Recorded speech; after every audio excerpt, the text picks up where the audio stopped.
feel. Intention you can carry.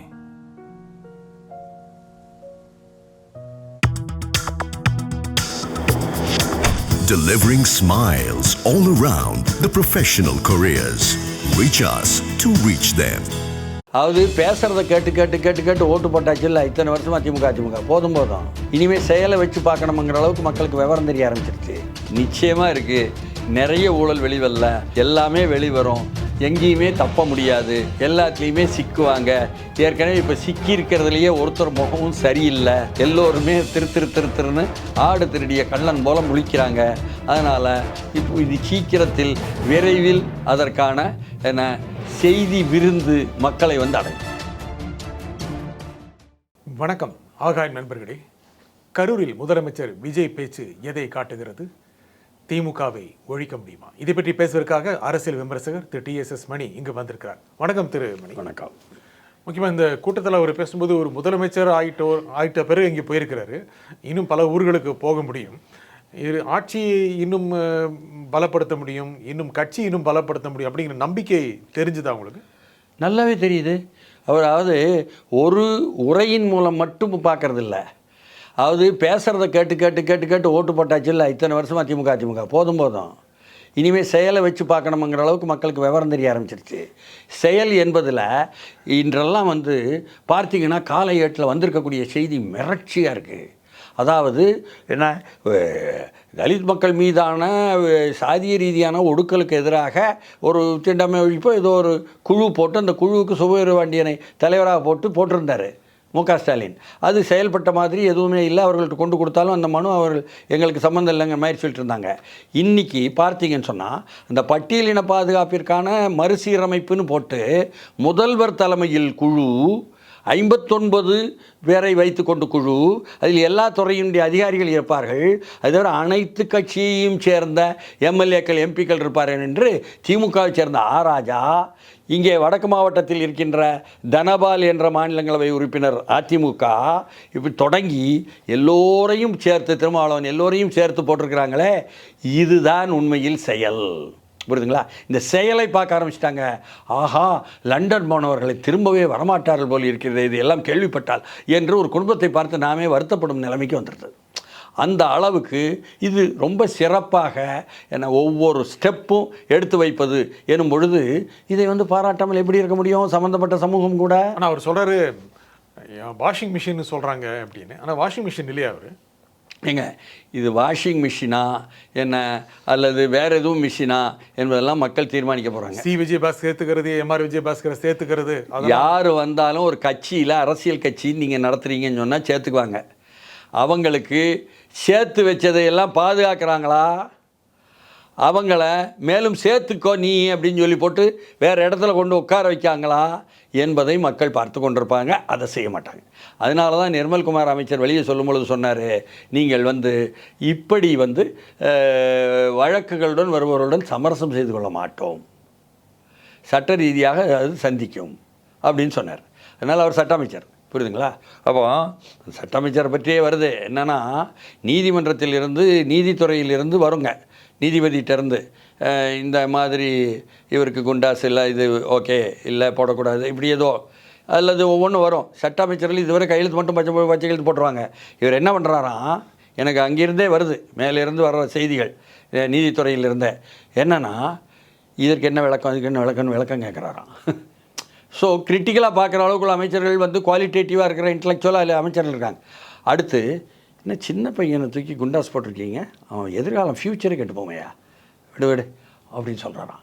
இப்படி மனிதாபிமானமும் கலந்து சூழலியல் அம்சங்களையும் கலந்து என்ன அறிவார்ந்த ரீதியில் அமுலாக்கக்கூடிய ஒவ்வொரு அமைச்சர்களும் வளர்ந்து வருகிறார்கள்னு சொன்னால், உள்ளே போய் பார்த்தா ஒரு 107 பேரில் ஒரு 80 பேருக்கு மேலே 30லிருந்து 40 வயசுக்குள்ளவங்களா சட்டமன்ற உறுப்பினர்கள். அதற்கு பிறகு அமைச்சர்களில் ஒரு 20க்கும் மேற்பட்டவர்கள் 30லிருந்து 40 வயசுக்குள்ள உள்ளோம். இதையெல்லாம் பார்த்து பார்த்து பரவசம் அடைஞ்சிருக்காங்க எல்லாரும்.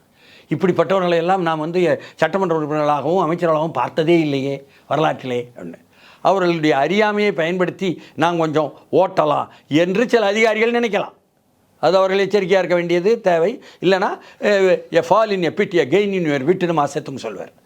ஒரு பள்ளத்தில் விழுந்தால் அதுதான் ஒன்று அறிவுக்கு ஒரு விருந்து அப்படின்னு. அதுபோல் அவர்கள் விழுந்து எழுந்திருக்கலாம். விழுந்து எழுந்திருந்தது என்னன்னு கேட்டிங்கன்னு சொன்னால், கன்னியாகுமரி மாவட்டத்தில் அணு கனிம வள எடுப்பு என்பதாக ஒரு அகில இந்திய ரீதியில் ஒன்றிய அரசினுடைய இந்தியன் ரேர் எர்த் லிமிடெட் என்று செஞ்சால் அதை ஓராண்டு எக்ஸ்டெண்ட் பண்ணுவதற்காக கையெழுத்து போட்டுட்டு அதற்கு பிறகு அமைச்சர்களிலேயே, நான் வழக்கமாக சொல்லுவேன், அமைச்சர்களிலேயே கூட்டமைப்பாக இருப்பதனால், ஃபெடரலாக இருப்பதனால், அவர்களுக்குள் அதிகாரத்திலும் ஆட்சியிலும் பங்கு இருப்பதனால் ஒரு ராஜேஷ்குமார் அமைச்சராக இருக்கிறவர் நேரடியாக போய் அவரே எடுத்து முதலமைச்சரை பார்க்க முடியும். நீங்கள் நான் உடனே பார்க்க முடியாது, அவங்க பார்க்க முடியும். எடுத்து சொன்னோன்னே ஓ அப்படியா, 24 மணி நேரத்தில் கூப்பிட்டு அந்த போராட்டக்காரர்களையும் 3 அமைச்சர்களையும் உட்கார வைத்து நாங்கள் மக்கள் விரும்பாத அதை செய்ய மாட்டோம் என்பதாக அறிவித்து டி.கே. பிரபுவினுடைய முகநூலியை போடும் அளவுக்கு அறிவிச்சிட்டாங்க. புரியுதுங்களா? ஸோ இது மாதிரி சில பிழைகள் வந்தாலும் உடனடியாக பின்வாங்கி கொண்டு அதை திருத்தி கொள்வதற்கான அம்சம் இருக்குல்ல, இது கிடையாதுங்க. இதுவரையெல்லாம் முயலுக்கு 3 கால் தானேங்க நமக்கு சொல்லி கொடுத்தானுவோ. அப்படி இல்லாமல் தப்புனா தப்பு, திருத்தணும்னா திருத்துவோம் என்று சொல்லும் அளவுக்கு வந்திருப்பது என்பது தான் மாற்றம் என்பதாக பார்க்கணும். அதனால் அங்கே ஒரு உடசல், இங்கே ஒரு உடசல், எல்லா உடசலையும் போய் அட்ரஸ் பண்ணுங்கள். உடசல்களை தீர்ப்பதற்கு தான் இருக்கிறார்கள். அதுதான் அவர்களுடைய பொறுப்பு என்பதாக பார்க்க வேண்டியது. சட்டப்பேரவையில் பேசினால் போய் விடுகிறார்கள்னு சொல்கிறார். நீங்கள் கூட சொன்னீங்க, முக்கியமாக அவர் ஏவாவேலு பற்றிலாம் இண்டிகேட் பண்ணார், வெளிநாட்டில் போயிட்டார் அப்படின்னு. உண்மையாகவே அவர் ஊழலுக்கு எதிராக இருக்கிறாரா? ஊழல் தொடர்பான ஏற்கனவே இருந்த முன்னாள் அமைச்சர்கள் மீது நடவடிக்கை எடுப்பது இல்லை, அது விதமான ஒரு காட்சி, அதை பற்றின கருத்துக்கள் மட்டும் மக்கள்கிட்ட கொடுத்துட்டா போதும் அப்படின்னு நினைக்கிறாங்க. முதல்ல கருத்துக்கள் கொடுப்பது, முதல்ல அதற்கான ஃபஸ்ட்டு ஸ்டெப்ஸ் எடுப்பது என்பதெல்லாம் நீங்களும் நானும் பார்த்துக்கிட்டு இருக்கோம். மேலும் ஆழப்படுத்துவதற்கு, ஊழல் வழக்குகளை வலுப்படுத்துவதற்கு, ஆதாரபூர்வமாக நீதிமன்றம் செல்லும் பொழுது அதை வாதாடுவதற்கு ஆதாரங்கள் கொடுக்க, இத்தனையும் செய்ய வேண்டிய பொறுப்பு இருக்கிறது. அதில் அனுபவம் இன்மை இருக்கலாம். அது என்னன்னு கேட்டால், இப்போ மின்சாரம்னு எடுத்துக்கிட்டிங்கன்னு சொன்னால் அதில் நிறைய போய் டிரான்ஸ்ஃபார்மர் வாங்குவதற்கு எக்கச்சக்கமான காசை கொண்டு போய் கொடுத்த மாதிரி கணக்கு எழுதி போட்டு ஏமாற்றிருக்காங்கன்னு சொன்னால், அதில் அந்த ரிப்போர்ட்டு ஒரு கோப்பு இருக்க, அதில் கீழே நோட் ஃபைல்னு ஒன்று இருக்குது. ஒவ்வொன்றிலையும் அந்த நோட் ஃபைல் என்ற அந்த குறிப்பு கோப்பை எடுத்துக்கொண்டு பார்க்கணும்.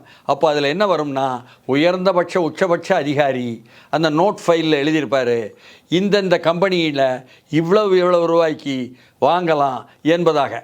அப்போது அது யார் உங்களுக்கு சொன்னாங்கன்னு அவங்களையும் கூப்பிட்டு விசாரணை பண்ணால் அந்த உயர்ந்தபட்ச உச்சபட்ச அதிகாரியை அவர் சொல்லிடுவார், அந்த எஸ்ஓ சொன்னார்.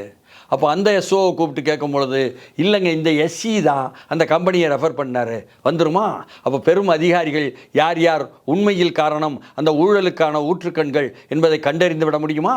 அப்படி அதிகாரிகள் மீது நடவடிக்கை எடுக்கும் பொழுது தான், ஏன்னா ஹரிபாஸ்கர் மேலே நடவடிக்கை, ஐஏஎஸ் மேலே நடவடிக்கை எடுத்த கருணாநிதியையும், ஏன்னா அதே போல் நாகராஜன் மீது நடவடிக்கை எடுத்த ஜெயலலிதாவையும் வரிசையாக நாம் பார்த்துருக்குறோம். நடவடிக்கை எடுக்க முடியாதுன்னே கிடையாது.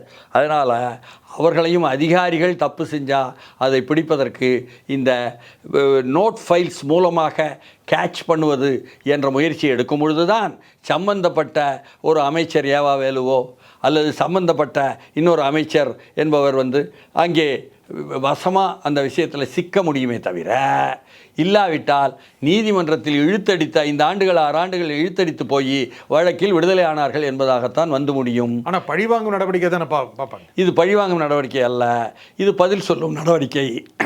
ஏன்னா எல்லாவற்றிற்குமே தவறான சொல்லாடல்களை பயன்படுத்தி பழகிப்போன தமிழ்நாட்டில், முன்னேற்ற கழகம் அப்படியே பழகி போய்விட்ட தமிழ்நாட்டு மக்கள் மத்தியில், எல்டர்ஸ் முதியவர்கள் மத்தியில் தான் அது பழகி போனது. எல்லாம் காலாவதியான கதை. இளைய தலைமுறையிடம் அது இல்லை. அது புதிதாக வருபவர்கள் எல்லாவற்றையும் புதிதாக விமர்சன ரீதியாக பார்க்க தெரிந்திருக்கிறார்கள். அதனால் அங்கு செல்லாது. அதனால் உங்களுடைய எல்லா காலாவதியான அவுடேட்டட் விஷயங்களும் மீண்டும் மீண்டும் அதற்குள்ளேயே தான் வருவீர்கள். நீங்கள் காசை எடுக்கிறோம், கொஞ்சம் காசை கொடுக்கிறோம், இதன் மூலம் ஆட்சியை தக்க வைப்போம் என்று நினைப்பவர்களெல்லாம் இனிமேல் கேள்விக்குறிகளாக மாறுவார்கள் என்பது தமிழ்நாட்டு மக்கள் மட்டும் உணரலை, நான் கேள்விப்படுகிறேன், இந்திய துணைக்கண்டம் எங்கும் உலகம் எங்கும் இருக்கின்ற தமிழர்கள் வாழும் நாடுகளில் எல்லா இடத்திலுமே இப்பொழுது உற்று பார்த்து கொண்டு ஜோசப் விஜயை அவருடைய செயல்பாடுகளை பாராட்டி கொண்டு ஆர்வமாக இருக்கிறார்கள் என்ற செய்தி கேள்விப்பட்டு கொண்டிருக்கேன். ஆனால் முக்கியமாக கரூர் பேச்சில் பார்த்தபோது அவர் இன்னும் உறுதியாக இருப்பார், இன்னும் கூட நடவடிக்கைலாம் ரொம்ப ஸ்ட்ராங்காக இருக்கும் அப்படிங்கிறத காமிச்சார்னு நினைக்கிறீங்க? ஆமாம், சொல்லிட்டாரே. இப்போ இதுக்கே இவ்வளவு இன்னும் இருக்கு பாருங்க என்பதாக சொல்லிட்டார். இன்னும் இருக்கா? நிச்சயமாக இருக்குது. நிறைய ஊழல் வெளிவரல, எல்லாமே வெளிவரும், எங்கேயுமே தப்ப முடியாது, எல்லாத்துலேயுமே சிக்குவாங்க. ஏற்கனவே இப்போ சிக்கியிருக்கிறதுலையே ஒருத்தர் முகமும் சரியில்லை, எல்லோருமே திருன்னு ஆடு திருடிய கள்ளன் போல் முழிக்கிறாங்க. அதனால் இப்போ இது சீக்கிரத்தில் விரைவில் அதற்கான செய்தி விருந்து மக்களை அடையும். முக்கியமாக திருமாவளவன் பேச்சு, அவர் இங்கே இருக்காரா அங்கே இருக்காங்கிற சந்தேகம், இது கூட்டணி இந்த அரசுக்கு நிச்சயமாக ஒரு பிரச்சனை தானே? பிரச்சனையே கிடையாது. அதாவது செயல் ரீதியாக திருமாவளவன் தலைவராக இருக்கின்ற விடுதலை சிறுத்தைகளுடைய அமைச்சரவையில் இருக்கிறார். அவருக்கு அனைத்து விதமான உதவிகளும் செய்து அந்த அமைச்சரவையினுடைய இலக்குகளை, அந்த இலாக்காவின் இலக்குகளை வலுப்படுத்துவதற்கு முதலமைச்சர் அனைத்தும் செய்து கொண்டிருக்கிறார். அதே சமயத்தில் வாயால் பேசுவது என்பதில் வேறுபட்ட கருத்துக்களையோ அல்லது மேலும் புதிய கருத்துக்களையோ ஒருவர் சொல்வதனால் அந்த செயல் பாதிக்கப்படாது. செயலை வைத்து மட்டும்தான் பார்க்க முடியும். அதனால் மாறுபட்ட கருத்துள்ளவர்கள் தான் வெவ்வேறு கட்சி நடத்துகிறார்கள், இல்லைன்னா ஒரே கட்சியாக இருந்திருப்பாங்க. அப்படி மாறுபட்ட கருத்துள்ளவர்கள் எல்லோரையும் சேர்த்து உட்கார வைத்து ஒரு அமைச்சரவை என்று கூட்டமைப்பு அமைச்சரவை என்பது உருவாக்கப்பட்டுள்ளது. கூட்டமைப்பு அமைச்சரவை இதுவரை தமிழ்நாட்டில் கிடையவே கிடையாது என்பதனால், வரலாற்றில் வரவே இல்லை என்பதனால், புதிதாக முதன்முறையாக வந்திருக்கிறது என்பதனால் ஆச்சரியப்பட்டு கொண்டு இதில் புரியாமல் என்ன ஊடகத்தார் உட்பட எல்லோரும் வேறுபாடுகள் இருக்கேன்னு நினைக்கலாம். வேறுபாடுகளுடன் சேர்ந்த ஒற்றுமை தான் ஒற்றுமை. ஒரு குடும்பத்துக்குள்ளேயே கணவன் ஒன்று போல, மனைவி ஒன்று போல, பையன் ஒன்று போல, மகள் ஒன்று போல நினைப்பாங்க. பல்வேறு கருத்துக்களை அவர்களுக்குள் விதைப்பாங்க, விவாதிப்பாங்க. ஆனாலும் ஒற்றுமையுடன் நடத்துகிறார்கள் அல்லவா? அதுபோல இது வேறுபாடுகளுடன் கூடிய ஒற்றுமை என்பதுதான் ஆரோக்கியமானது, ஆக்கப்பூர்வமானது. அதுதான் இப்பொழுது தொடங்கி இருக்கிறது, அது தொடரும். இந்த நிகழ்ச்சியில் உங்கள் கருத்துக்களை கூறுமையாக திரு TSS மணி, மிக்க நன்றி. மீண்டும் ஒரு நிகழ்ச்சி சந்திப்போம். நன்றி, வணக்கம்.